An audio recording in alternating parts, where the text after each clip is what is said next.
Hola, ¿qué tal?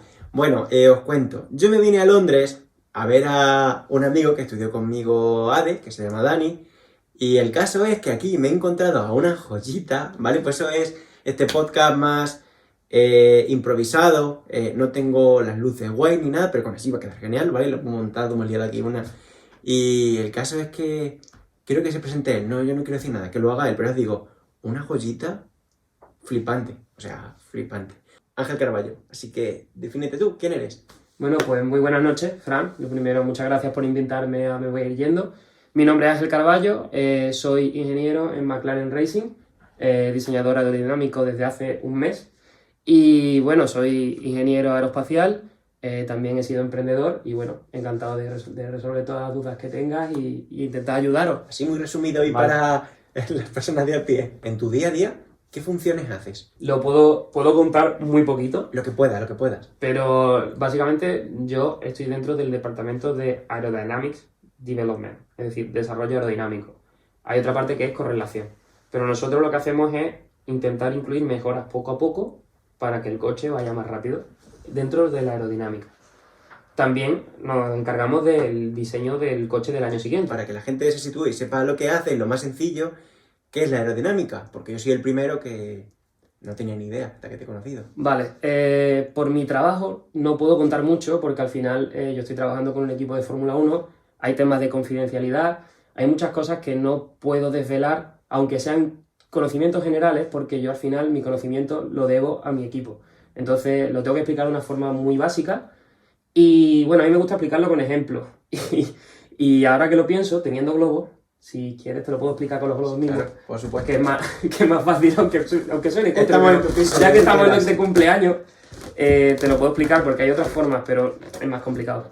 La aerodinámica, al final, es el arte de... Yo lo defino como el arte que utilizamos los ingenieros para controlar el aire y conseguir generar fuerzas que nos vienen bien a nosotros para hacer lo que sea, ya sea hacer que vuele un avión, hacer que un ciclista corra más o hacer que un Fórmula 1 se pegue al suelo y corra por las curvas mucho más. Entonces, yo lo explico de una forma muy básica porque la aerodinámica, normalmente la gente tiende a pensar lo contrario a lo que realmente ocurre en la física. Entonces, por ejemplo, si yo te enseño estos dos globos, ¿vale? Si yo los junto y soplo, ¿qué es lo que tú y la gente pensaría que podrían hacer los globos? A mí la lógica me dice que si tú soplas, porque entra aire, entra algo dentro de los globos, de modo que se van a separar. Claro, al final están metiendo masa ahí dentro, ¿no? Se deben de separar porque están metiendo algo que debe de empujar hacia afuera. Pero la realidad es que si yo pongo dos globos juntos y soplo, como podéis ver, los globos se juntan. Y esto es la definición perfecta de que la aerodinámica mucha gente habla sin saber realmente lo que es. Mucha gente veo que habla de aerodinámica, pero realmente no, nadie sabe definirla, nadie sabe explicar lo que es. Básicamente la aerodinámica se basa en un principio en varios principios. En uno de ellos la conservación de la masa. Al final el aire que yo soplo, por un lado, tiene que salir por el otro. El aire no desaparece cuando soplo, pasa por un lado del globo, ¿vale? Y tiene que salir por el otro. Y otra es la ecuación de Bernoulli, que se llama, que al final es, cuando yo aumento la velocidad, disminuye la presión. Piensa, por ejemplo, cuando compras jamón en embutido y compras el jamón al vacío. ¿Qué están haciendo? Están sacándole aire, están chupando, están generando una depresión. Pues aquí estamos haciendo lo mismo. Cuando soplamos, estamos acelerando el flujo de aire que pasa por el lado del globo. Y al acelerar el flujo de aire que pasa por el lado del globo, estamos generando una depresión. Estamos haciendo que absorba aire. Entonces, si yo pongo dos globos y hago que el aire pase por el medio y estamos acelerando, los globos se pegan. Y así se genera succión. Si eso lo aplicas a un ala de un avión, el ala de un avión está diseñada de forma que por arriba genere más succión que por abajo. Y eso hace que cuando llega a una cierta velocidad, genere la suficiente succión para chupar del aire del ala del avión hacia arriba y hacer que el avión vuele. Si a ese avión ahora cogemos y le damos la vuelta, ese avión se convierte en un Fórmula 1. Y hacemos que ese Fórmula 1, que antes era nuestro avión, vaya más rápido por las curvas. Igual que has mencionado de los globos, que hace que el coche se pegue al suelo, ¿qué pasa si durante la carrera hay mucho viento y le pega por un lado? Vale, si hay mucho viento y le pega por un lado, lo que pasa es que los Fórmula 1, al generar una carga aerodinámica que se llama a la fuerza que generan los coches del suelo, cuando generan una carga aerodinámica muy alta, son muy sensibles a cualquier cambio de la dirección del viento, porque al final con nada que el aire te deje de entrar de recto, que es como está diseñado el coche para generar máxima carga, te entre por un lado, lo que está haciendo es que esa carga se reparta de forma diferente alrededor del coche y lo que hace es desestabilizarte. Por eso muchas veces en los circuitos se ven errores de los pilotos que dices tú, anda, qué malo es, se ha equivocado, no sé qué, ha dado un trompo. Pero luego revisa el tema meteorológico y te das cuenta de que había una racha de viento que justo en esa curva, en ese momento ha cambiado la dirección y ha hecho que el piloto pues se le vaya el coche. A esa velocidad de cualquier cosita te puede... Sí, y no solo a velocidad, sino a bajas velocidades también, porque las alas son tan potentes, tan diseñadas para optimizar al máximo la carga, la fuerza que generas con el aire, que hace que cualquier vientecito se note. Yo creo que a mí me explota la cabeza cuando me lo imagino. ¿Cómo consigue una persona del 97 trabajar como ingeniero en un equipo de la Fórmula 1? Bueno, pues lo primero es que para que eso ocurra tiene que haber una pasión detrás. Y yo de pequeño, viendo obviamente Fernando Alonso como gran parte de España, me quedé impresionado primero por la Fórmula 1. ¿Qué era la Fórmula 1? Unos coches que conseguían ir muy rápido en circuitos que tú entras con un coche de calle y te sales en la primera curva. Tal cual. Y a mí eso me hacía pensar mucho de cómo lo hacían. Después me di cuenta que ahí entraban los mejores ingenieros del mundo y que además ahí era una de las cunas de la innovación. Cuando hablamos de innovación podemos pensar en la NASA, podemos pensar en la Fórmula 1, podemos pensar Facebook, Google y demás. Entonces, para mí la Fórmula 1 fue como ver un nicho de innovación, un nicho en el que, aparte, es un deporte, que a mí siempre me han gustado los deportes, yo practico deporte desde pequeño, y vi que era un sitio en el que yo podía crecer y seguir aprendiendo, porque yo tenía ansias de aprender, perdón, desde pequeño. Entonces empecé a investigar, cuando eran los fines de semana me ponía a mirar qué es lo que llevaba cada coche y por qué llevan un alerón delante, que mucha gente piensa que es por estética y no, es la aerodinámica.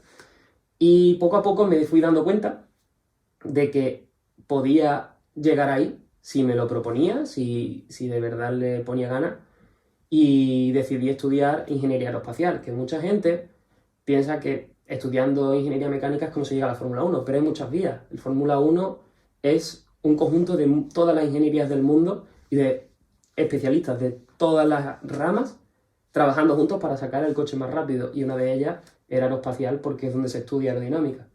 Así que nada, estudié aeroespacial y bueno, ahora te contaré porque aparte emprendí montando un equipo y demás, porque en la Fórmula 1 no solo se valora los estudios y las notas, es muy importante también el recorrido que hayas tenido y lo que hayas desarrollado en otros ámbitos. La pasión. Porque al final lo que lo mueve es la pasión. ¿Y cómo empieza lo de la Fórmula Student, por ejemplo? ¿Cómo surge un proyecto de cómo un chaval que tiene 18, 19 años monta una escudería para crear coches, para competir? Cuando yo con tu edad siento que no tenía esa capacidad, pero vamos, o sea, ni de lejos. Es decir, mis estudios, igual que tú, bachillerato y luego primer curso con mucho la carrera, y no sé, ¿dónde sacas toda esa fuente de conocimiento? Vale, yo lo primero que digo es que todo el mundo es capaz. Que al final yo no soy más que nadie, ni he sido mejor que nadie. Simplemente que lo que he dicho al principio, que todo empieza con la pasión, hace que te muevas, hace que digas, pues voy a investigar sobre esto, voy a intentar aprender más sobre esto y quiero llegar ahí. Y entonces eso hace que cada día intentes aprender algo nuevo, que cada día intentes llegar ahí. La Fórmula Student surge de yo un día, un fin de semana, un domingo, desayunando, viendo la tele, veo unos chavales que hacen un coche y lo llevan a circuito. Hacen un coche profesional, que no es que sea un grupo de chavales que hacen simplemente Que no son carrera carreras de Red Bull, amigos. sí, lo he visto contigo, que es que son coches. Son coches. ¿Cuánto alcanza un coche de Fórmula Student? Pues la velocidad no es mucha, porque los motores que usamos son motores están limitados. Están limitados por cilindrada y eso hace que no corran mucho, porque si no lo tuviéramos limitado sería muy peligroso. Estamos hablando de coches que pesan 300 kilos como mucho, muchos de ellos llegan a los 220 kilos y tienen alrededor de 100 caballos, entre 60 y 100 caballos. Estamos hablando de una relación de potencia-peso, peso-potencia, que supera cualquier otro vehículo que hay en el mundo. Estamos hablando que son coches muy, muy rápidos en cuanto a aceleración. Son coches muy nerviosos. En recta pueden alcanzar unos 100 kilómetros por hora, que puede que no parezcan mucho, pero son coches desarrollados por estudiantes a tiempo parcial o tiempo completo, pero estudiando a la vez. 100%, o a lo mejor luego hay piezas tipo motor, etcétera, que sí que lo compráis de fuera o los conseguís a través de patrocinadores, Sí. etcétera. A ver, obviamente, igual que en la Fórmula 1, hay piezas que tú no tienes la capacidad de fabricar. Y al final, dentro de una empresa, tú tienes que tomar decisiones entre qué fabricas y qué compras. Entonces, al final, eso es montar una empresa en la que tú tienes que tomar decisiones de qué te sale rentable, fabricarlo o comprarlo. Obviamente, el chasis lo tienes que fabricar tú porque es único, es algo tuyo. Y si lo encargas a una empresa, te puede cobrar una pasta por diseñarlo y fabricarlo cuando es solo para ti, no es una producción en cadena. Claro. Un motor, obviamente a ti te va a costar mucho fabricarlo porque diseñar un motor y que funcione requiere mucho tiempo, dinero, instalaciones, y eso sí lo puedes encargar a una empresa sobre todo de motos, que los motores que usamos son de moto, que te lo pueden dar por un precio más bajo porque lo hacen en serie. Claro. Entonces ahí está el juego. Y también hay que decir que, bueno, que hay equipos que tienen un presupuesto muy grande y han tenido colaboraciones con empresas de motores y han hecho motores específicos para los coches de Fórmula Student. Y obviamente esos equipos pues han ganado el Mundial. Porque al final... ¿Tu equipo, Ángel, cómo nace? ¿Os juntáis 4 o 5 personas que os conocéis que no te toméis consulto, pero cerebritos que sois unas máquinas, cada uno que domina un área, os juntáis y decís, yo me puedo encargar de esto, yo de la aerodinámica, yo de la mecánica, etcétera? ¿Y lo montáis entre todos o...? Pues realmente no éramos especialistas cada uno en nada. Yo cuando empecé estaba en segundo de carrera, tenía 19 años, 18 todavía, no había cumplido 19, cuando empieza este sueño de llegar ahí. Y bueno, todo empieza porque cuando yo veo a esos chavales en la tele, digo, yo quiero llegar ahí. Es un paso que tengo que hacer antes de llegar a la Fórmula 1, porque para que te cojan en Fórmula 1 necesitas algo más que solo tener una carrera y estudios, solo. Claro, es como un filial en el que demostrar lo que vales. Claro, y que además todo el mundo ahora tiene una carrera, entre comillas. Sí, no, todo sí. el mundo se saca una carrera o unos estudios o algo, todo el mundo tiene el papel. Pero ¿qué más aparte del papel tienes que aportar tú a la empresa o al equipo? Entonces yo ahí me di cuenta de que eso tenía que hacerlo. Y yo teniendo en la cabeza ese equipo, decidí ir a la universidad a estudiar aeroespacial, que era una de las partes del plan. Porque es una cosa que no he dicho, pero yo desde pequeño me hice como el plan. Como dice Fernando Alonso, el plan, pero este plan de verdad cuajó y de verdad se ejecutó y aquí estoy. Ese plan consistía en estudiar aeroespacial, a la vez poder hacer ingeniería, la Fórmula Student y luego intentar hacer algo de experiencia laboral. Entonces, primero me voy a estudiar aeroespacial. ¿Qué pasa? Que a la universidad que yo fui, que fue la Universidad de Cádiz, no existía ningún tipo de equipo de Fórmula Student ni nada parecido. Entonces mi idea era moverme a Sevilla. ¿Qué pasa? Que cuando yo ya cumplo 2 años en la Universidad de Cádiz y decido moverme a Sevilla, hablo con los de la Universidad de Sevilla y me doy cuenta que moverse entre universidades es muy difícil y que me va a hacer perder tiempo teniendo que estudiar asignaturas que ya había estudiado, por ejemplo. Entonces yo me di cuenta que eso era totalmente inviable porque me iba a hacer repetir curso en cierto modo sin merecerme repetir curso cuando iba con buenos resultados. Al final, hablando con un profesor de que yo me quería ir a Sevilla para empezar en la Fórmula Student, me dice, oye, ¿y por qué no lo montamos aquí? Y yo me quedo así al principio diciendo, bueno, ¿y cómo yo, que tengo 19 años en aquel momento, o 18, no me acuerdo, voy a montar un equipo de carreras? Que soy nada aquí en la universidad, acabo de llegar. Y hablando con ese profesor me dice, no, que es que nosotros los profesores llevamos hablando de esto mucho tiempo, de que a ver si surgía esta chispa dentro de la universidad, de alguien que dijera, vamos a hacerlo. Y yo ese día llegué a mi madre, le hablé, le digo, mamá, que a mí me han ofrecido esto y yo creo que lo voy a hacer, porque es que estoy que no puedo dormir, que yo le estoy dando vueltas esta noche y yo no duermo. Y hablando con unos amigos míos, que la verdad es que les agradezco un montón, que me apoyaron en aquel momento, porque gracias a ellos estoy aquí, decidimos tirar para adelante. Organizamos una jornada de puertas abiertas en la universidad en la que la gente iba, la gente podía ver otro equipo, el equipo de Sevilla al que invitamos, y empezamos a generar que esa chispa se esparciera por el resto de la universidad. Entonces la gente empezó a decir, hostia, yo quiero estar ahí, yo quiero formar parte de ese equipo, ¿por qué no montamos un equipo? Y en ese momento dijimos, ahora es el momento, pues vamos a montar un equipo aquí. La gente se empezó a unir, al principio éramos 13, llevamos todo el proceso de generación de estatutos, búsqueda de financiación para la inversión inicial, todo lo que conlleva crear una empresa. ¿Una empresa? Una empresa. Pues, una empresa. Pero con nosotros lo bueno que hicimos fue que lo hicimos como una asociación, no como una empresa, porque al final nosotros no teníamos ánimo de lucro. Nosotros no queríamos lucrarnos con el equipo, simplemente competir. ¿No hubo que hacer nada a nivel fiscal de daros de alta? Sí, nos tuvimos que dar de alta en Hacienda y ahí tuvimos que, obviamente, generarnos nuestro número de identificación fiscal, tenemos que presentar el IVA, pagar el impuesto de sociedades. De verdad. Sí. ¿Y pagar tuviste que pagar? Sí. De verdad. Sí, y de hecho, en el último año Hacienda nos jugó una mala pasada diciendo que a nosotros no nos correspondía desgravar el IVA, cuando siempre nos había correspondido desgravar IVA. Entonces con eso perdimos unos 1.000 euros el último año que estuve yo en el equipo. Total, que siempre ha habido trabas en ese aspecto, ha habido siempre dificultades hasta para intentar demostrar que hay gente con talento. Exacto, eso es lo que nosotros decíamos. Lo que vendemos nosotros es talento. Vendemos, en nuestro caso, que Andalucía tiene mucho talento desperdiciado. Pero talento del brillante, del que deja loco, del que inspira a otros, del que atrae a gente con talento. Eso es lo que queríamos. Ese equipo sigue a día de hoy. Hay gente... Sí, existe y del que cambia direcciones, del que aporta. Y a mí me duele de verdad, ya no a nivel emprendedor, sino que incluso para algo que no sea. Es que un proyecto, es que la hostia hablando mal y... No sé, yo flipo con que pongan trabas a esto.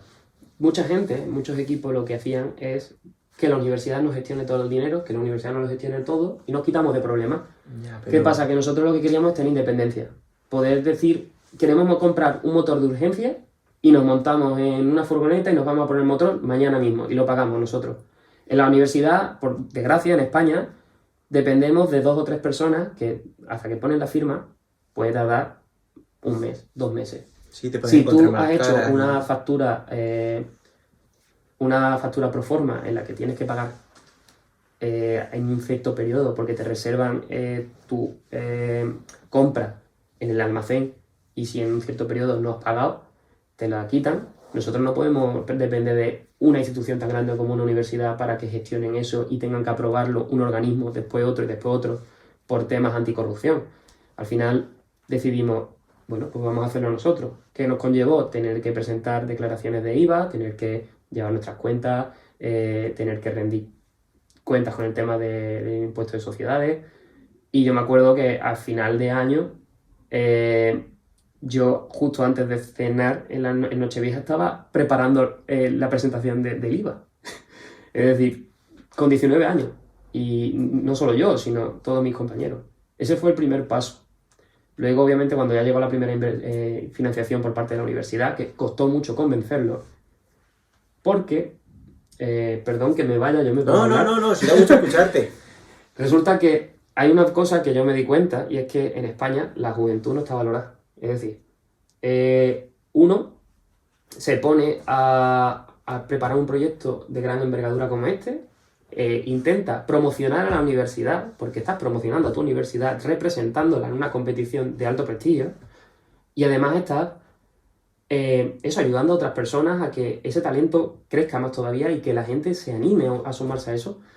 No nos creían, decían que esto era un capricho de 4 chavales, que era para un coche para juguetear los fines de semana. Y tener que luchar contra eso cuando tú les intentas demostrar que no es así, que es un proyecto de verdad, cuesta mucho. Y costó meses, podría decir 4 meses de no dormir intentando preparar una estrategia de cómo convencer a la universidad de que tenían que apoyar ese proyecto. Y eso es algo que falta, que las universidades apoyen a los estudiantes en los proyectos que se hacen, porque eso vende más en el extranjero y en las grandes empresas que una buena nota. Eso es lo que realmente vende. Y ya no solo eso, sino lo que te decide crecer. Tú con 19 años estabas pasando lo que yo pasé con 25. O sea, 6 años de ventaja respecto a mí, por ejemplo, a la hora de emprender y de... Es que es flipante. El futuro que tú tienes, para mí es brillante lo que te espera. Y es que, ¿cuál es el límite? Bueno, el cielo. No hay límite. Es que no hay límite. No hay límite, pero ni para ti, ni para mí, ni para nadie. En plan, si la cosa es proponérselo y trabajar. Y lo que te estaba diciendo, una vez que ya tuvimos la inversión, ya pudimos empezar a rodar y empezar a hacer los primeros diseños, equivocarnos, aceptar que no hemos equivocado, volver a diseñar, fabricar, este coche no ha sido bueno, porque el primer coche no andó, no funcionó, el coche no, era un pisapapeles, nosotros decimos el pisapapeles, era feísimo, pero le tenemos cariño porque fue el primero. Normal. Era nuestro FG00, que por cierto, el equipo, que no he dicho cómo se llama, Fórmula Gades, por si alguien lo quiere mirar, somos un equipo muy humilde, no teníamos dinero, no estamos creciendo ahora. El equipo ha tardado 4 años en de verdad poder competir de tú a tú con otros equipos por, sobre todo, temas de falta de financiación, temas de que los políticos y las instituciones no te apoyan. Pero bueno, nosotros estuvimos trabajando, siempre nosotros hemos llegado a no dormir, no salir de fiesta, decir que no a nuestras parejas, a nuestros amigos, a nuestros familiares, por diseñar estrategias para el día siguiente ya una reunión a las 9 de la mañana con X políticos y poder presentarle el proyecto de la mejor forma posible para convencerlo. Y eso nos ha costado mucho, pero bueno, aquí están los resultados. ¿También crees que os pesó el ser jóvenes de cara a que la gente no os tomaba en serio? Sí. Pero por el mero hecho simplemente de lo mismo, con 35 años, qué guay. Pero como eres unos críos, bueno, sí, como eres unos críos, De hecho, a mí me costó mucho cuando yo empecé a liderar el equipo con 19 años, que la gente me creyera. Porque yo también lideraba dentro del equipo a gente que venían con 30 y pico años en la universidad y tal. Entonces, fue difícil, porque para mí fue un shock creérmelo. A mí mismo hicieron que yo no me creyera que fuera capaz con 19 años. Pero poco a poco me fui quitando ese peso de encima de decir, coño, si lo estoy haciendo bien, ¿por qué no sigo para adelante y voy a seguir creciendo, voy a seguir aprendiendo? Y si cometo errores, pues los analizo, aprendo y sigo para adelante. Y poco a poco, pues fui quitándome ese peso de encima, esa mochila que tenía de todo el mundo diciendo que eres muy joven, es que tú simplemente seas un capricho de 2-3 días, esto es simplemente para jugar los 2 fines de semana, te lo vas quitando y llega un momento que la gente te toma en serio. Porque cuando ya ven algo, dicen, hostia, esta gente lo hacían de verdad. Y aquí está el coche. Ya. Y así fue. ¿Y cuál es el paso? Acabas la Fórmula Student, porque imagino que te gradúas, te tienes que enfrentar al mundo laboral, ¿y de ahí a dónde vas? Pues en mi plan estaba, aparte, trabajar en un sector de la industria para poder tener experiencia laboral, porque aparte de trabajar en la Fórmula Student no es una empresa. Nos comportamos como tal, pero todos somos estudiantes y al final no es la misma exigencia que tienes en una empresa con tu sueldo y demás, porque nosotros en la Fórmula Student obviamente no cobramos. Entonces, por un lado, trabajé 1 año y medio en Airbus, en el tema de Lean Manufacturing, porque era lo que más relación veía entre el tema aeroespacial, que era lo que yo estudiaba, y la automoción. Si no, el Lean Manufacturing viene de la automoción. Si puedes explicar un poco lo que es, porque... Pues mira, el Lean Manufacturing al final se basa en intentar optimizar la producción de lo que sea. Intentar reducir desperdicios, intentar que se reduzca el tiempo de cambio de las herramientas o de las máquinas cuando estás fabricando. Intentar que se produzca más de forma más eficiente y más inteligente y evitando, obviamente, el desgaste de los empleados. En cierto modo, lo que venías haciendo en el equipo. Sí. Optimizar. Exacto. Y luego ya meterlo en un tema a gran escala con una empresa mundial, una multinacional, que tienes que entregar un avión tal día y no se puede pasar de ese día y ya te mete la presión del mundo real. Y eso fue mi forma de enlazar el mundo aeroespacial del que yo estudié, aparte de la aerodinámica que ya estaba enlazada, la parte de gestión, enlazarla entre el mundo aeroespacial y el mundo automovilístico. Y después de eso, quería estudiar el máster de Motorsport de Brooks, que mucha gente, a lo mejor si nos está escuchando, que quieren llegar a la Fórmula 1, ya lo conocen, porque es el máster que todo el mundo quiere hacer para llegar a la Fórmula 1, porque es el más famoso y está aquí en Oxford. ¿Qué pasa? Que llegó el COVID. Yo tuve un COVID bastante duro, estuve 5 meses, tardé en recuperarme, fui varias veces al hospital, fue un poco desastre. Entonces no me dio tiempo a acabar mi trabajo fin de grado, encima mi tutor estaba de baja, total que no tenía contacto con nadie para terminar mi TFG y finalmente decidí quedarme 1 año más en España, aceptando que iba a comerme el Brexit al año siguiente al venir a Reino Unido. Y digo, bueno, pues voy a aprovechar el tiempo y hago otra cosa más que se suma a este plan, que es el tema de la fabricación. Y estudié un máster de fabricación, de ingeniería de fabricación, ¿Eso dónde? en Cádiz. Eso te sirve para, si tú diseñas una pieza, tienes que saber cómo fabricarla.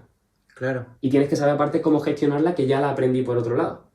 Entonces, con todo eso, completo el círculo de cómo se mueve la industria. Y si yo diseño una pieza, ahora sé qué posibles errores voy a tener a la hora de fabricarla. Por tanto, con eso ahorro el posible problema de que cuando llegue la fabricación y se vaya a fabricar o se fabrique, se tenga que dar pasos atrás, generando desperdicios y pérdida de tiempo, porque había un error en el diseño que impide que sea fabricable. Eso lo evito y me enriquece mucho. Entonces estudié el máster ese de fabricación y ya al año siguiente, que fue el año pasado, decidí moverme aquí, a Reino Unido, a Oxford, para estudiar el máster de Motorsport en Oxford Brookes. ¿Fue fácil venir con el Brexit o...? No, no fue fácil, porque resulta que el Brexit lo que ha hecho es impedir que los extranjeros vengan, como es obvio, pero además no existían los mecanismos todavía adecuados para la generación de los visados a través de estudiantes europeos. Ese tipo de cosas todavía no estaban hechas porque se hicieron las cosas rápido y mal, Ya. desde mi punto de vista. Entonces tuve muchos problemas del visado, tuve que pagar el doble de lo que se pagaba antes porque aumentó por 2 el precio para los europeos del máster. El tema de encontrar vivienda aquí se hizo mucho más difícil. Y el tema de encontrar trabajo, porque los equipos de Fórmula 1 ahora es más difícil que te acepten si no tienes visado. Entonces era un conglomerado de cosas a controlar Ya, que se todo en tu hacía contra. muy difícil y se puso todo en contra con el tema del Brexit por culpa de haber pasado el COVID, que al final el COVID nos destrozó la vida a muchos en muchos sentidos, a otras personas han perdido a seres queridos y esas personas sí que lo pasaron mal. Esto por lo menos fue un bache en el camino del que uno sale y sigue adelante.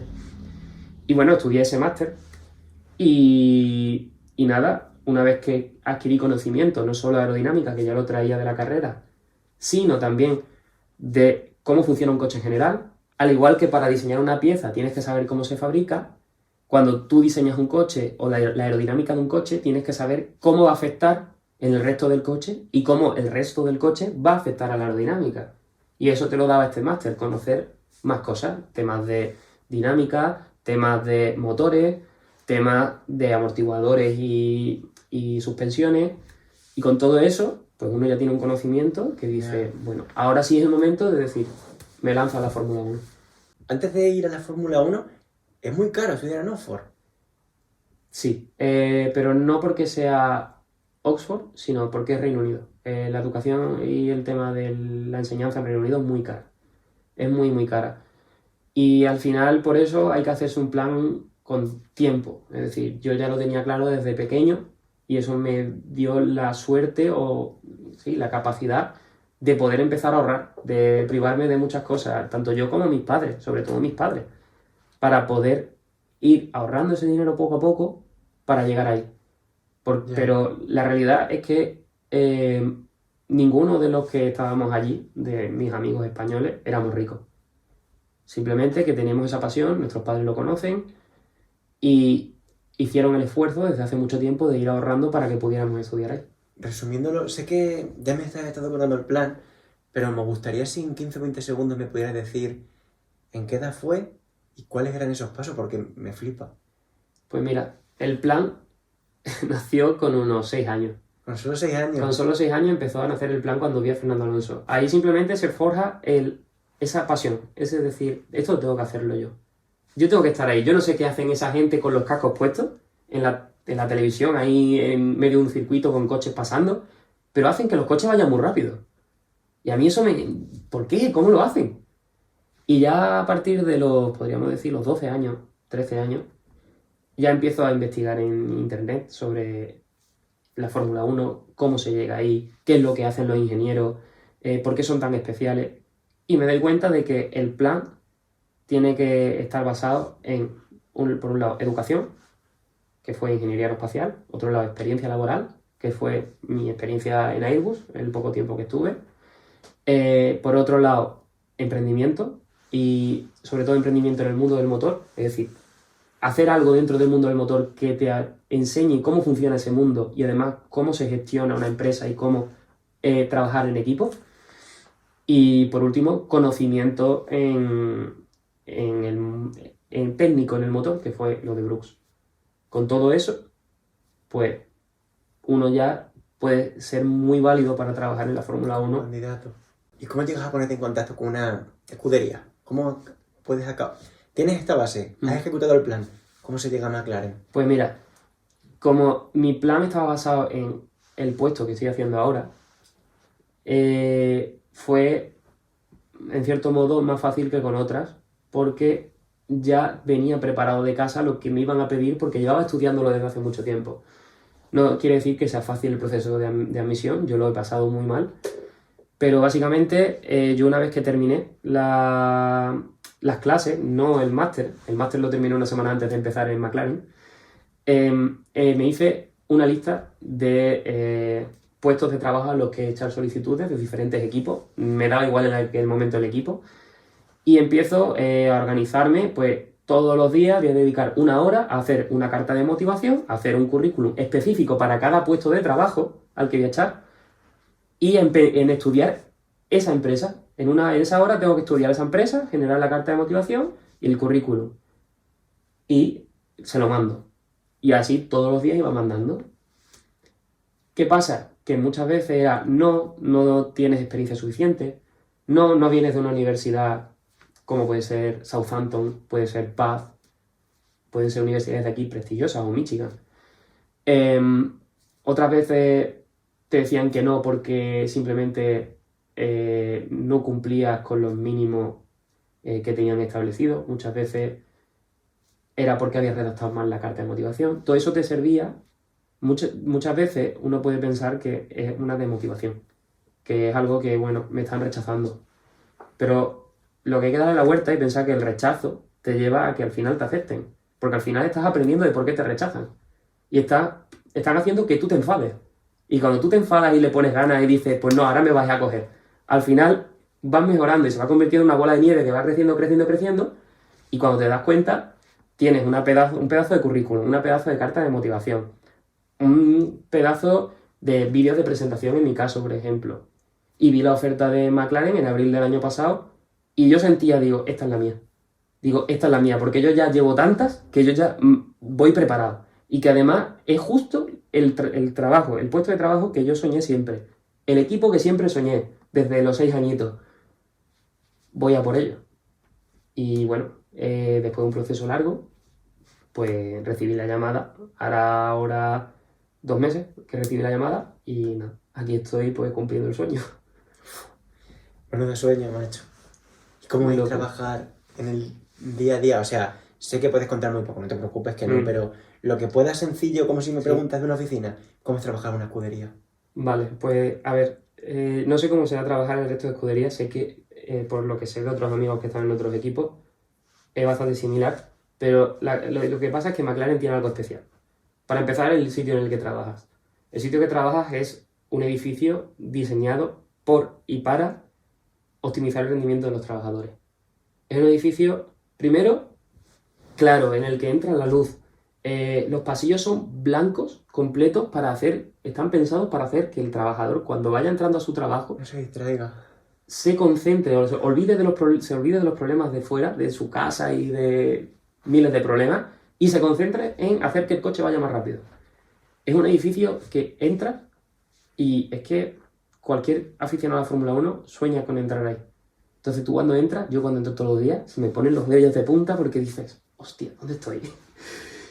Y después que el ambiente de trabajo es muy bueno. Estamos hablando de que son equipos que si no trabajan como equipo y como familia, no funciona. Al final, el ingeniero de un departamento se tiene que poner de acuerdo con el ingeniero del otro departamento. Y, por ejemplo, muchas veces, si yo aumento la aerodinámica, a lo mejor el de suspensiones no está contento. Entonces ahí se tienen que poner de acuerdo. Y entonces ese ambiente de trabajo, esa especie de familia en la que todo el mundo llega, te dice buenos días, necesitas ayuda, mira, si quieres te explico esto, que no me cuesta nada, o si quieres vamos a dar un paseo y te enseño el departamento o te presento, ayuda mucho a que tú te sientas en casa y des el máximo de ti. Un día normal es entrar, pasar por ese pasillo, darte cuenta de dónde estás, darte cuenta de que estás en uno de los equipos más laureados de la historia de la Fórmula 1, que ahí han pasado pilotos como Alonso, Prost, Senna, gente que la gente aficionada al deporte los conoce. Y nada, tú llegas, te reúnes con todo el mundo, cada día hay una reunión en la que se habla de los avances de X cosas, y luego cada uno se sienta, se pone a diseñar, pero lo bueno es que no es un diseño en el que tú te pones solo, sino que a los 2 minutos te surge una duda o necesitas a alguien hablar contigo y aparece lo tuya y te sientas con él y se soluciona los dos juntos. Entonces es un trabajo muy social, en el que nos relacionamos muchísimo. Y bueno, después el regalo es tanto ver el coche salir por primera vez después de haberlo diseñado, como ver a los pilotos que llegan allí y tú los ves en persona y después se van a competir con el coche que tú has diseñado. Eso es espectacular. Claro, el coche es como un hijo y luego... ¿Qué se siente, por ejemplo, cuando tú ves a los pilotos? Que tú lo ves por la tele y claro, es como... es un sueño. Pues mira, hoy he visto a Ricciardo, Daniel Ricciardo, que era su despedida porque se va. Y yo me he sentido extraño, porque es cuando te das cuenta de dónde estás. Porque muchas veces te olvidas dónde estás hasta que ves a los pilotos o ves a alguien del equipo famoso que se ve en la tele y dices, ostras, que estoy en McLaren, que es verdad, que estoy haciendo el coche para este tío, que es uno de los tíos más rápidos del mundo conduciendo, ¿qué hago yo trabajando aquí? Y se siente, es un sentimiento, no sé, es difícil de explicar, es difícil. Y sí, al final el coche es como tu hijo, aunque tú hayas hecho una mínima parte del coche. Sin ti, esa cadena no funciona. Tú eres parte de esa cadena que hace que el coche cada vez sea más rápido, que cada vez mejore más. Entonces, pues, se siente como un hijo.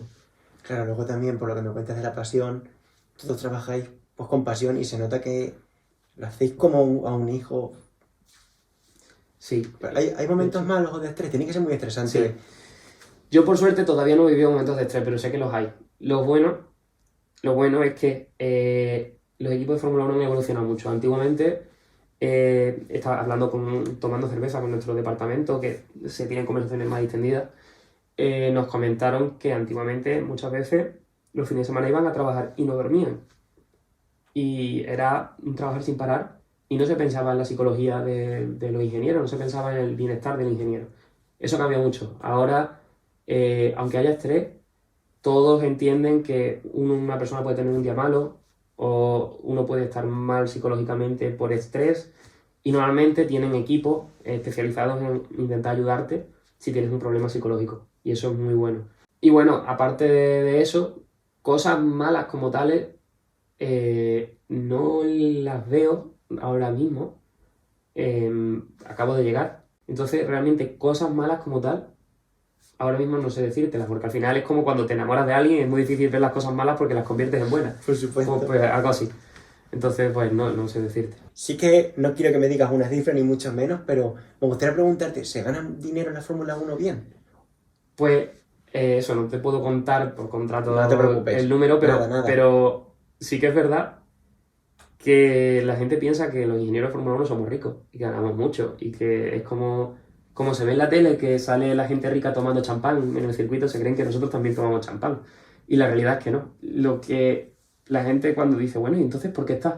Al final, el ir todos los días allí y trabajar con ellos en hacer ese coche y soñar con que algún día ese coche sea campeón del mundo y tú seas campeón del mundo con ellos, eso ya tiene un valor que el dinero no te lo da. Es que para ti imagino que no es ni trabajar, o sea, es ponerte a... Sí, es ponerte a hacer cosas, a sufrir, pero es que si tú no tienes eso, te vas a aburrir. Lo necesitas en tu vida, imagino, ¿verdad? Correcto. Hay días y días. Hay días que te levantas y dices, guau, hoy no es el día. Pero bueno, después llega allí y se te quita porque la gente es como llegan a lo mejor otra persona más apasionada que tú ese día, con más ganas, que al final te engancha, te pega ese ánimo. Y al final todos trabajan animados. Pero sí, eso ya lo vi en la Fórmula Student de decir, ostras, es que no he dormido esta noche, pero es que no me ha costado, Pero decir, que me ha dado igual. Hombre, cuando ya estás cansado y dices tú, me cago en la mano y ahora tengo la reunión con esta persona que me va a dar aquí la lata para intentar que conseguir dinero y me estoy durmiendo delante de esa persona. Pero sí, como te gusta, realmente no eres consciente de que estás trabajando, realmente para ti es como un hobby, es como un juego. Y yo voy al trabajo y es que ni pienso que voy a trabajar. Luego también te quería hacer algunas preguntas porque jope, eres una persona que está dentro de la Fórmula 1, no conozco a nadie y no creo que vaya a conocer a nadie más en este sector y son preguntas pues así de que los aficionados nos hacemos y es tipo, por ejemplo, ¿cualquier persona puede llegar a pilotar un Fórmula 1? No cualquier persona, porque se requieren unos niveles de físico y mentales que yo digo que no son pan mortales. Para empezar en Fórmula 1, a la velocidad que va, estamos hablando de que genera una 5G. Una 5G es como si multiplicaras el peso, por ejemplo, en tu cuello, en tu cabeza, la multiplicaras por 5 el peso de tu cabeza y te tiraras hacia un lado o hacia adelante o hacia atrás. Tú imagínate tumbarte de lado, ponerte una pesa aquí que pese 5 veces el peso de tu cabeza. Eso requiere un físico espectacular, tanto en los brazos, en la cabeza, como en los pies. Y en el cuello también, imagino. El ¿no? cuello, de ahí que Fernando Alonso se hable de que tiene el cuello. ¿Vale? Por eso es. Y de hecho, si ves a los pilotos que están empezando ahora, van evolucionando. Si ves fotos, Carlos Sainz tiene ahora más cuello que cuando empezó. Y es por eso. Y por otro lado, el tema mental. El tema. La agilidad mental es espectacular. Son capaces de tocar botones en una recta que tienen a lo mejor 5 segundos para tocar botones, cambiar parámetros en el coche y frenar. Y frenar y entrar en la curva lo más rápido posible para seguir haciendo la vuelta rápida. Esa gente tiene una capacidad de poder ejecutar acciones a la vez sin perder la concentración en la pista, que yo creo que no todo el mundo lo tiene. Por eso los pilotos de Fórmula 1 son muy valorados, porque llegar ahí no es fácil. Y luego está el debate de en la Fórmula 1 puede haber mujeres. Es una de las cosas que... Te quería preguntar ahora Pues mira, sobre ello. me adelanto, Así porque que ya, si quieres- que a mí que me gusta hablar, digo, bueno, pues lo comento, me voy adelantando otros Vete, temas. vete. El tema de la mujer en la Fórmula 1 es bastante... Está generando controversia ahora, pero yo pienso que igual que hay hombres válidos para pilotar Fórmula 1, hay mujeres válidas. Es verdad que requiere un físico importante, pero yo considero que ese nivel físico lo pueden alcanzar las mujeres, tarde o temprano. Lo único que en el tema de las mujeres no se le ha dado el apoyo necesario para que llegue todavía ninguna. Y si tú no le das el apoyo, No la lleva. no entran más mujeres que se genere una cierta rivalidad y haga que mejoren entre ellas. Entonces eso yo creo que con tiempo llegaremos a ver mujeres en la Fórmula 1 como pasó con María de Villota, que fue, bueno, no fue el antes y el después, porque ya hubo antes algunas, pero sí que ayudó mucho a ver a las mujeres y a las niñas que podían llegar ahí. Esa chica estuvo a esto de llegar, ¿no? Estuvo a nada, y por desgracia, por Ya. situaciones de la vida y descuidos, pues ocurrió Ya. la desgracia. A lo mejor te pregunto una catetada, ¿vale? Perdóname, pero una mujer, yo peso 100 kilos, ¿vale? Una mujer que puede llegar a pesar fácilmente 50, 55, su coche no correría mucho más que el mío si los dos echamos una carrera con el mismo. De hecho, si te vas a ver las formulaciones, muchos de los equipos llevan a mujeres pilotos. Por eso. Porque pesan menos, aceleran más, son más fáciles, hacen que el coche sea mucho más reactivo en las curvas. Ganan tiempo. Sí, sí, sí. Y si tienen talento, igual que los hombres, pues lo van a hacer igual de bien que los hombres, pero además sumando que muchas de ellas, al tener un físico mucho más apto para ser piloto, pues las hace incluso mejores. Una diferencia así de peso, por ejemplo, 20-30 kilos de peso entre pilotos. ¿Cuántas décimas puede ser de diferencia a una vuelta? O sea, no te preocupes si que sea aproximado. Pues no sé decírtelo, no, es una cosa que no sé decírtelo, y si lo escucha algún ingeniero de Fórmula 1 que lo sepa, porque sea ingeniero de pista, porque yo no me dedico a eso, a lo mejor te lo dice más claro, pero... Sin decir una cifra más o es menos significativa. 10 kilos, mira, te puedo decir que 10 kilos de combustible, 10 kilos más, 10 kilos menos de combustible, te puede ser 1-2 décimas por vuelta. Depende del circuito. El circuito es largo, si es un circuito corto será menos, porque obviamente la vuelta dura menos, entonces la penalización es menor. Pero ya te puedes hacer un cálculo No, más sí, o menos... sí. Ahora mismo ellas compiten por separado, me parece, ¿no? Sí, se generó la Fórmula 1 de las mujeres, que está ahí, está bien para dar protagonismo también a las mujeres, pero falta que haya empresas que metan inversión, se les promocione de verdad y haya más público, que corran, yo pienso que deberían de correr a la vez que los hombres Sí. y que así se les dé visibilidad, no que de toda la vida corran a la vez que los hombres, porque entonces es como que llega un momento en el que le quitamos protagonismo a ellas, pero ahora mismo a lo mejor hay que darle visibilidad y decir a la gente, oye, que hay una competición también de mujeres. Entonces, creo que sí. Pero aparte, pienso que en un futuro, cuando haya suficiente aceptación de las mujeres en el mundo del motorsport, se les puede dar la oportunidad de verdad de decir, oye, pues todos los escuderías tienen que tener al menos una mujer piloto. Y hacer que los equipos sean mixtos en la Fórmula 1. Igual que hay competiciones en las que ya lo son. Por ejemplo, nosotros competimos en el Stream E, que es coches que van por el desierto, por explicarlo así de forma que son eléctricos, y tenemos una mujer piloto y un hombre piloto. Y con eso pues hacemos una combinación muy buena, porque a veces las mujeres tienen una visión de las cosas que los hombres no tenemos. Y eso hace que enriquezca al equipo. Yo también, aparte de Fórmula 1, quería que habláramos un poco de aviones, porque a ver, al final estoy con una persona que es experta en aerodinámica, y al igual que me has dicho que soplar hacia abajo para que se pegue el coche, soplar hacia arriba para que el avión vuele con las alas. Bueno, no soplar, sino utilizar el viento. Explícalo tú qué. Sí. Bueno, sí, yo te he entendido, sí, Sí, básicamente pero- el concepto. Pero la gente no lo va a entender yo porque me lo has explicado antes, así que... Vale. ¿Cómo vuela un avión, por ejemplo? Para que la gente... Vale. El avión al final es el mismo concepto que un Fórmula 1, es el mismo concepto que hemos explicado de los globos, simplemente que nosotros tenemos un ala que está curvada. En un Fórmula 1 el ala está así, y en un avión está así. Tú imagínate que sacas la mano por la ventanilla del coche y haces así. Cuando haces así, la mano, el aire te empuja la mano hacia arriba, ¿verdad? Cuando haces así, la mano se te va hacia abajo, por la acción del aire. Pues en un Fórmula 1, normalmente las alas están así. Es decir, el aire te sopla así, y eso se llama ángulo de ataque negativo. Es decir, está apuntando hacia abajo. En los aviones, al contrario, lo que nos interesa es poner el ángulo de ataque hacia arriba, positivo, porque lo que hace es empujarnos hacia arriba. El aire te lleva solo. Exacto, sí. Entonces, al final, un Fórmula 1 y un avión son lo mismo, simplemente dándole la vuelta. Entendamos lo mismo de una forma muy básica, ¿vale? Pero, entonces, por ejemplo, por lo que me cuentas, ¿qué pasa si un avión se le van los motores? O sea, en un hipotético caso, sé que es muy complicado, pero los dos motores fuera, en un rato. Los aviones están diseñados de forma que pueden aguantar un tiempo sin motor. Y de hecho, se hacen pruebas de vuelo antes de certificarlos para ya poder volar con pasajeros. Puede llegar a aterrizar sin motor. Y se hacen pruebas y se estudia y se hacen muchos cálculos antes de terminar el diseño del avión en los que se tiene en cuenta una rotura de motor.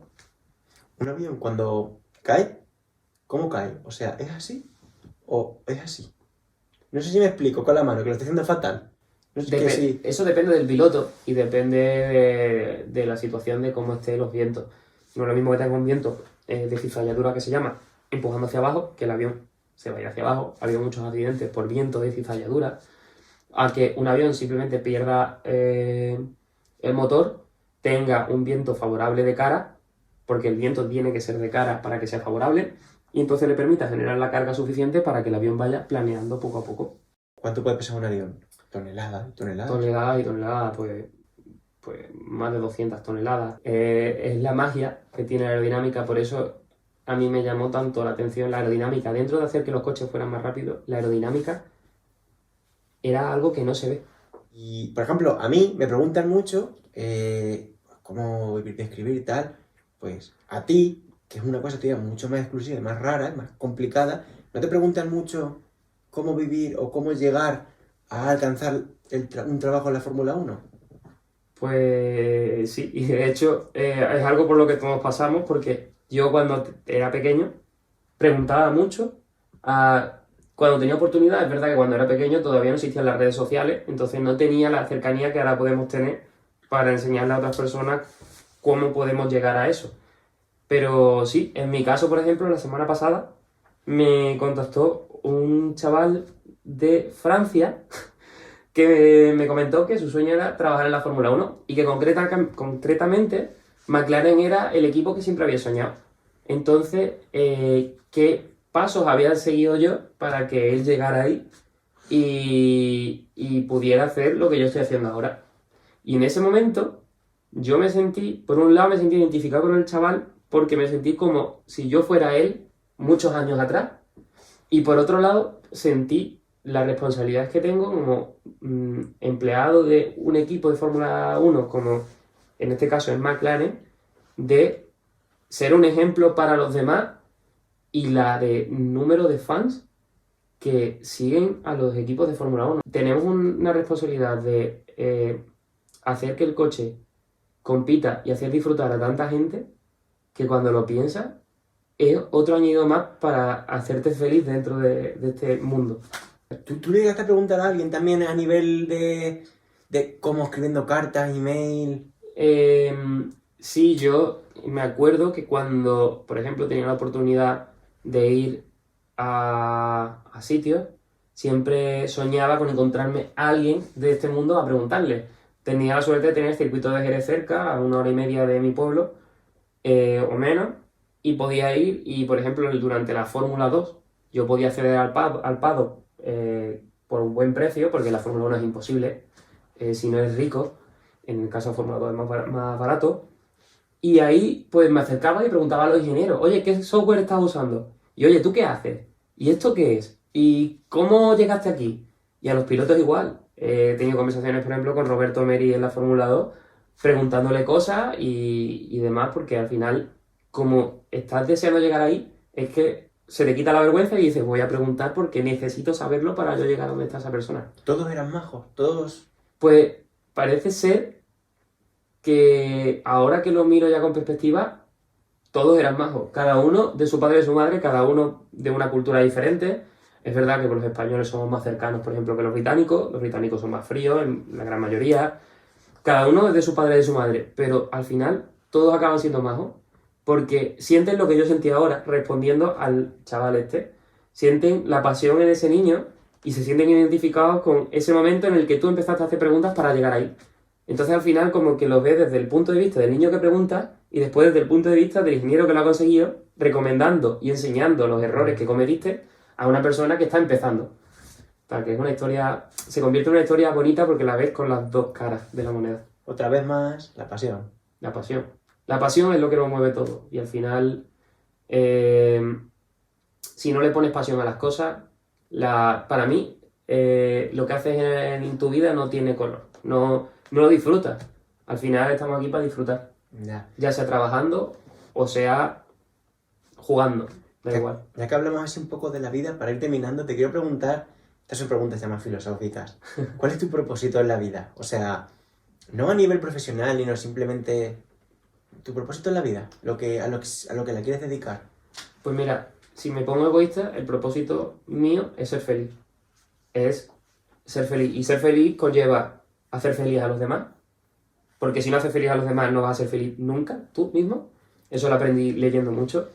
En muchos libros habla de eso, de aportar a los demás para que te aporten a ti. Tener el dinero necesario para vivir. No hace falta tener una cantidad grande de dinero para ser feliz. Y nada, pues disfrutar y hacer lo que te gusta.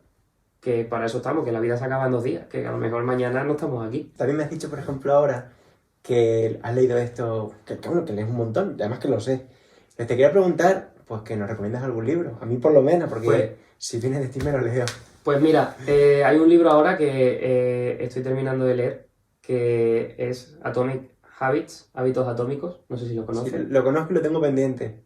Pues ese libro es bastante bueno porque es como inspiracional, te enseña que todo se basa en los hábitos que llevas en el día. Al final tu rendimiento durante el día, la forma en la que afrontas el día, cómo te comportas, todo viene de los hábitos que estás siguiendo. Me lo apunto. Luego también te quiero preguntar un poco sobre el amor. Ahora mismo, ¿te consideras una persona amada y que ama? Pues sí, yo pasé por etapas en las que, debido a la carga de trabajo que tenía, a tantas cosas que tenía en la cabeza por conseguir esto, no me paraba a ver lo que la gente cercana, mis familiares y amigos, me querían. Y ahora que ya he tenido tiempo de parar y decir, vale, ya estoy aquí, voy a parar y ver lo que tengo alrededor. Yo me considero una persona querida y yo quiero a los demás. Y también te quiero preguntar si te ves volviendo a España o A ver, yo sé que es complicado, ¿vale? Partiendo de la base de que trabajar en McLaren conlleva no poder trabajar en España sino fuera, pero ¿te ves volviendo a España o ya no?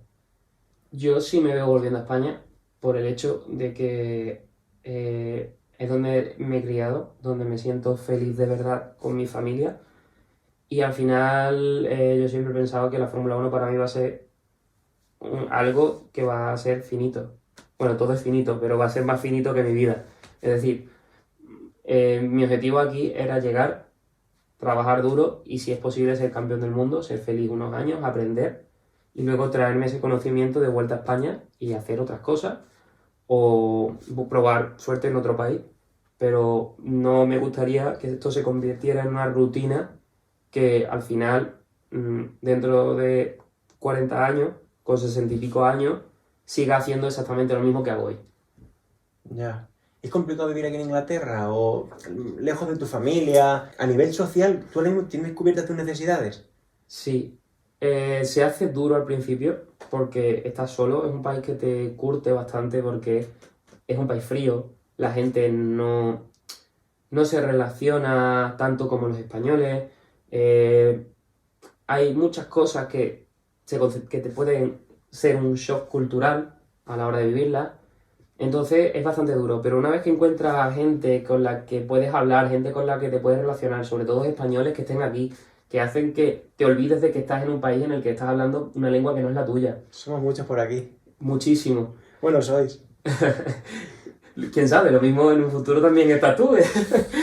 Bueno, la cosa es que yo creo que sí, que cuando ya encuentras a ese grupo de gente, como es mi caso, que he tenido la suerte de poder estudiar con más españoles, con gente, no solo españoles, sino gente con la que compartas cosas, pues poco a poco se va generando tu círculo y puedes estar tranquilo. Y aparte que, por ejemplo, en mi trabajo se siente como una familia, un grupo de amigos. Entonces cuando llegamos al trabajo, realmente sientes que estás como quedando con tus amigos. Entonces no se siente pesado a la hora del trabajo y te sirve también para desahogarte. Quizás se resume en que un qué tal es un qué tal de verdad y no por cumplir.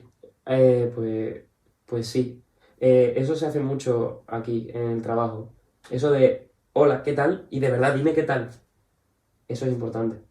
Eso es muy importante. Saber de los demás te hace también saber de ti, pienso yo. Luego también te quería preguntar sobre una anécdota que me contaste ayer de récord, que es que un día te pilló un rato que estabas solo tomando una copa y se te arrimaban a hablarte. Y no sé, me gustaría un poco cómo es eso aquí, porque en España, si eres chico, complicado. Pues mira, es que lo que pasa aquí es que como necesitas eso de conocer a otra gente para no sentirte solo, y más si escuchas gente de tu propio país, pues al final te acercas. Y nosotros estábamos el otro día tomando una copa y nos escucharon hablar español y se acercó otro chaval que vivía posiblemente a media hora de mi casa en España y anda, soy español y tal, y ya empieza uno a hablar y dice, ostras, es que hay más gente aquí que merece la pena conocer y que se acercan y que sales a la calle y te encuentras con gente nueva. Y aquí sí es muy fácil darse con la situación de que alguien se acerque y te empieza a preguntar. Qué guay. Pues nada, por un lado, ya para terminar, quiero dos cosas. Una, quiero que le dejes al próximo invitado alguna pregunta un poco cabrona, tampoco, pero un poco cabrona, que le haga de pensar o de sentirse un poquito incómodo. A no ser algo que te gustaría que respondiera. Si te ocurre así algo, te pillo muy de sopetón. Mira, podemos hacerle una pregunta para ver si se ha visto el vídeo este. ¡Ay! ¡Ay! Me gusta, me gusta. Vale, le vas a tener que poner los globos y hacerle lo que yo te he hecho a ti. A ver qué responde. Y que diga qué pasa. A ver qué pasa. Uf, eso se va a rayar. Bueno, pues ya sabe que tiene que ver los vídeos. Si no lo ha visto, va a fallar. Pues sí, sí. Luego también te quiero hacer una pregunta, ¿vale? Un poco filosófica, y es, imagínate que nos encontramos una lámpara mágica. Y esa lámpara mágica te puede conceder todos los deseos que tú quieras, pero por cada deseo que te conceda, te quita 5 años de vida. Y nada de, el primer deseo va a ser cancelar esto, tener vida infinita, el sistema no se puede hackear. O sea, es el que hay. Y tampoco, a ver, puedes gastar un deseo en preguntarle los años que te quedan, pero tú verás, para mí tira 5 años. ¿La usarías? Y si la usarías, Wow. ¿qué le pedirías? Es difícil, es Es difícil. difícil, pero yo una sí usaba, creo.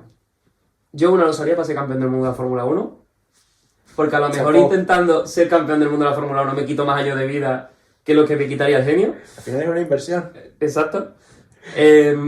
Y por otro lado, hombre, si pudiera ayudar a una persona que lo necesita de verdad, pues a lo mejor 5 años de mi vida por salvar la vida de un niño que le quedan muchos años por delante y no los va a tener, a lo mejor, pues mira, eso sí, pero si no, no. Por tener algo material, por ejemplo, no me tiro yo. O sea, que no le pedirías ni dinero, ni No. lujo. Nada, no. Suficiente. Suficiente con lo que hay y si no lo tengo, se busca. Pues chapó. Sí que me gustaría decir que me ha gustado mucho esto de genio, así improvisado, que se me acaba de ocurrir, pero vamos, no sé si voy a seguir utilizándolo porque me ha molado. Si no, si queréis en los comentarios me ponéis preguntas de este tipo y podemos hacerla del que vaya viniendo, se la vamos preguntando. Y nada, yo creo que no me dejo nada. Me gustaría, si por último, preguntarte, porque esto lo sé de que lo hablamos ayer, de en algún momento de tu vida se han burlado de ti o se han reído por todo este plan que me has contado, porque mi plan, yo también tuve uno, es mucho menos ambicioso, se han reído de mí, o sea, del tuyo se han tenido que descojonar. Sí. Entonces, si quieres contar eso, que creo que puede ser muy inspirador. Sí, a ver, lo que pasa es que normalmente tenemos la cultura de la envidia, de intentar conseguir devaluar a la otra persona para crecer en valor nosotros mismos, en vez de tomarlo como ejemplo y decir, ostras, si esta persona ha podido hacer esto, ¿por qué no voy a poder yo hacer lo otro? O hacer lo mismo que esa persona. Entonces, sí, desde pequeño, como he tenido ese sueño y me lo he tomado en serio, me he dedicado a sacar buenas notas, me he dedicado, pues, tanto de reírse en clase como de no tomarme en serio ciertas personas. Es verdad que mis padres siempre me tomaron en serio y eso ha sido gracias a ellos también estoy aquí. Pero siempre va a haber alguien que se ría de ti, siempre va a haber alguien que se ría de ti, que lo utilice como insulto, que intente hundirte. Pero lo bonito de esto y lo bueno de esto es que hay que convertir esa risa en rabia para ti, es decir, te estás riendo de mí, para te voy a demostrar que de verdad lo voy a conseguir. Y cuando lo consigas de verdad, esas personas se van a la cueva, se esconden y no aparecen. Pues simplemente hay que tomarse esa risa como una motivación más y seguir para adelante. Chapó, yo no tengo más que decir, o sea, totalmente de acuerdo contigo, pues. Ha sido un placer, Ángel, de verdad. Muchas gracias por Muchas gracias a ti también. Ha sido una experiencia maravillosa, me ha hecho conocerte. Mejor que venir a ver a Dani. Que está ahí detrás de la cámara, mira, se para. Y nada, quiero que me concedáis esto, y es que vengáis los dos aquí simplemente para decir adiós y que se os vea. Que tengo aquí a 2 amigos míos, me están mirando con una cara de que no quieren venir. Venga, no me jodáis, venir. Que esto es historia ya de que hemos venido a ver a Dani y no me he encontrado. Hostia, Dani, no te queremos a Ángel. Así que nada, chicos, venga, venid y damos aquí la despedida como si fuera esto Los Serranos. Vamos ahí, me cago en 10. ¡Su! Pues nada, este Santos, que sale en programa tiene fuego. Hola. Aquí tenemos a Ángel Carballo y a Daniel Díaz Pines. Vamos ahí, más conocido como Dani el Maldito. Porque cuando estábamos en la carrera, si jugaba un partido de fútbol, su equipo perdía. Jugaba un juego de mesa. ¿Qué ibas con él? Perdías. Sí, ha cambiado. De hecho, el partido de hoy gana mi equipo. Pero porque no tiene España. Así que nada, que gracias a todos. Y nada, a la cámara central. Chao. Luego. Adiós.